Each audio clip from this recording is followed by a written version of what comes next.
Welcome to JE Prabhu. Question of JE 2022 on the topic limits and continuity.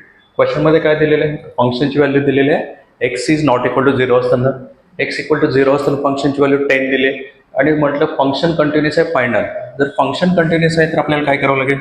If function continuous then limit x tends to 0 f of x equal to f of 0. फंक्शनची value आणि लिमिटची value same असणार आहे कारण का function continuous आहे. म्हणजे आपल्याला याची लिमिटची फाइंड व्हॅल्यू करावी लागेल.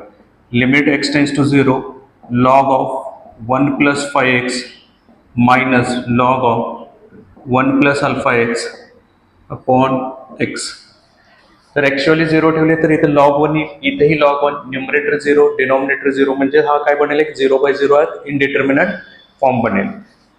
तर याला कसं सॉल्व्ह करता येईल? लिमिट x टेंड्स टू 0 जर 0/0 असेल तर आपल्याकडे एक एल हॉस्पिटल रूल आहे. लॉगची डेरिव्हेटिव्ह येणार 1/1 plus 5x into 5 minus log of 1 plus alpha एक्सची derivative 1/1 plus alpha x into alpha divided by एक्सची derivative with respect to x1. आपण इथं काय यूज केला? L hospital rule. L hospital rule.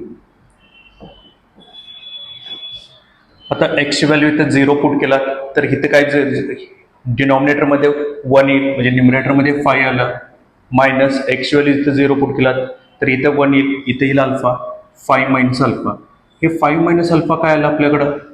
लिमिटची value आली. इथं फंक्शनची व्हॅल्यू किती दिलेली आहे ऑलरेडी क्वेश्चनमध्ये? 10. म्हणजेच 5 minus alpha equal to 10. So alpha equal to -5. लिमिटची व्हॅल्यू आणि फंक्शनची व्हॅल्यू सेम असणार आहे. फंक्शन काय असणार आहे? Continuous. So alpha equal to -5. Option D.